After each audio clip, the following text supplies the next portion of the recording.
Good morning and thank you for joining us today. I'm Brett Tarver from Children Believe, a member of a coalition of over 40 individuals and organizations from across Canada and around the world, dedicated to education, peace, and security. We're gathered here today to share a G7 proposal that comes at a pivotal moment. With the G7 Leaders Summit in Kananaskis just weeks away, we are here to present Prime Minister Mark Carney with a bold, pragmatic, and cost-effective solution that will not only reassert Canada's leadership, it will help the G7 achieve its core objectives of improved economic prosperity and human security.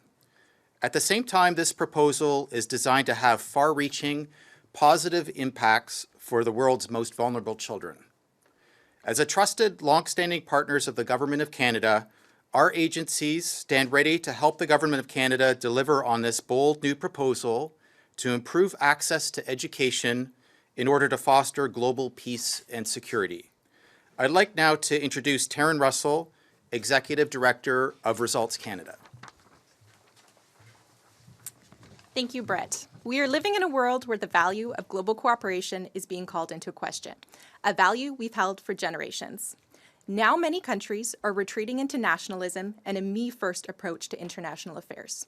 Yet, we know that today's global challenges are urgent and call for increased global cooperation to find solutions that will ensure our collective security and prosperity.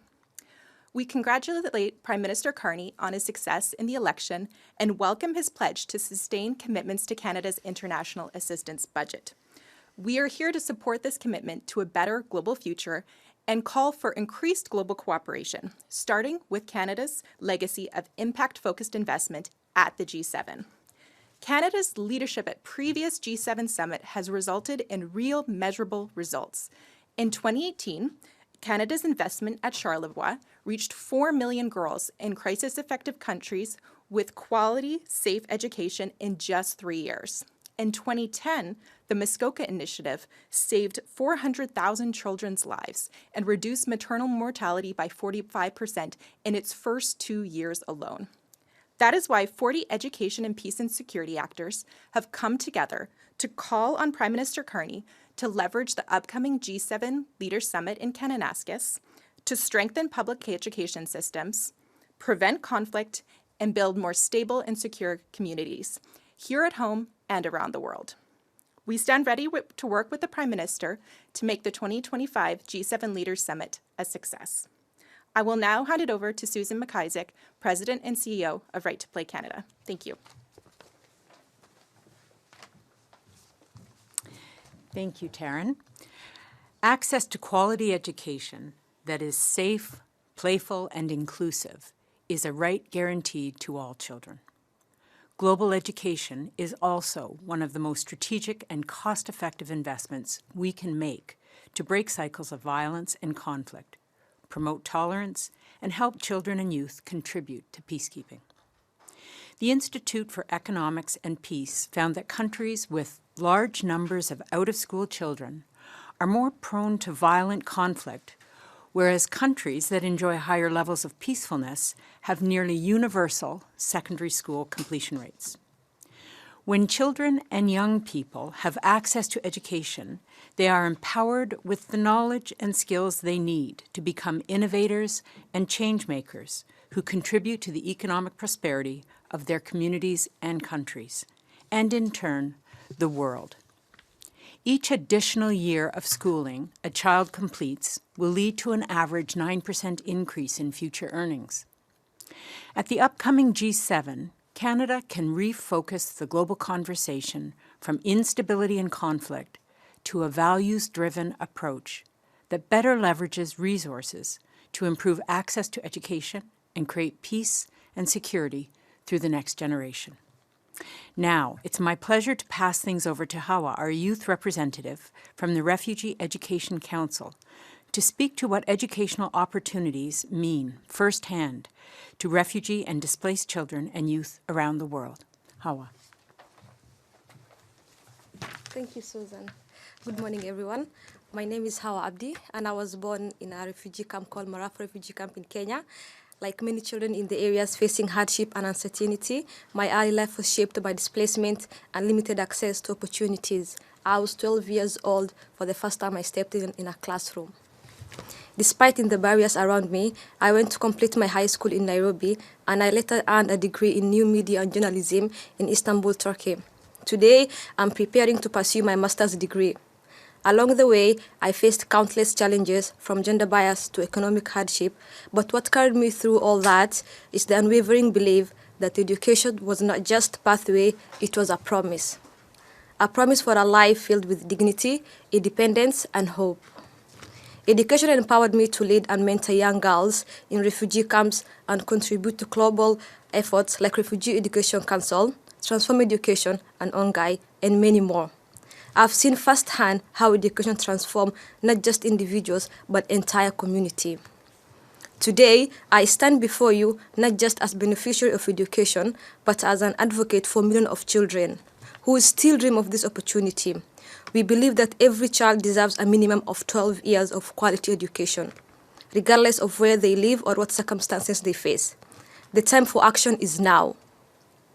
Because when we invest in education, we invest in peace. When we educate children, we build a more secure and compassionate world for everyone. It's now my deep honor to introduce someone who shares the same vision as me and who has dedicated for her life to protect and empower children in conflict zones, Dr. Shelley Whitman, Executive Director of the Dari Institute of Children, Peace and Security. Thank you. Thank you very much, Hawa. Until now, the attention and resources of the international community have primarily focused on responding to crisis and violent conflict through a hard security lens rather than effective prevention. According to the Center for Strategic and International Studies, investments in crisis prevention efforts, including through education, constitute just 0.1% of spending on response. We must shift this paradigm to focus on upstream prevention measures that increase access to education for children and young people, and the skills and opportunities that come with it. This approach isn't just morally right, it's strategically smart. Quality education directly counters conditions that leave children vulnerable to violence and conflict. It builds social cohesion, critical thinking, and tolerance. It addresses the root causes of instability rather than symptoms. In regions where educational inequality doubled, the risk of conflict more than doubled. Conversely, each additional year of education reduces a young person's risk of involvement in conflict by 20%. Prevention through education is not just charity. It's smart policy that aligns with both Canadian values and strategic interests. It's time to reorient our foreign policy to intentionally focus on conflict prevention and peace building through education. I'll now pass it over to our final speaker, Fred Witveen, CEO of Children Believe. Thank you, Shelley. At a time when some global leaders are stepping back, Canada must step up. Our G7 Education, Peace and Security Initiative aligns perfectly with both Canadian values and Canadian interests. The time for Canadian leadership has never been more critical. Today, we're asking for a continuation of Canada's existing commitments to global education, plus additional targeted supports to scale proven approaches. Our focus is on strengthening public education systems, investing in qualified teachers, and expanding access to education that leads to meaningful learning outcomes. They include literacy, numeracy, and socio-emotional skills development that builds social cohesion and economic self-sufficiency. The evidence, as you've heard, is clear. Quality education makes positive solutions possible. Quality education reduces poverty, conflict, and discrimination. And ultimately, quality education gives children the knowledge and skills they need to be able to grow up and live the life they choose to live. This is why today we are also launching our Yes for 12 campaign. Together, we're calling on the Government of Canada to support 12 million more children to receive 12 years of quality education so that millions more children have the choice to build a more peaceful, equitable, and opportunity-filled future.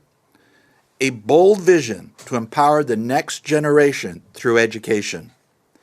We call on Prime Minister Carney to champion this initiative at the G7 Summit and rally world leaders to join Canada in this commitment to the next generation. Let's not let their time run out. Thank you.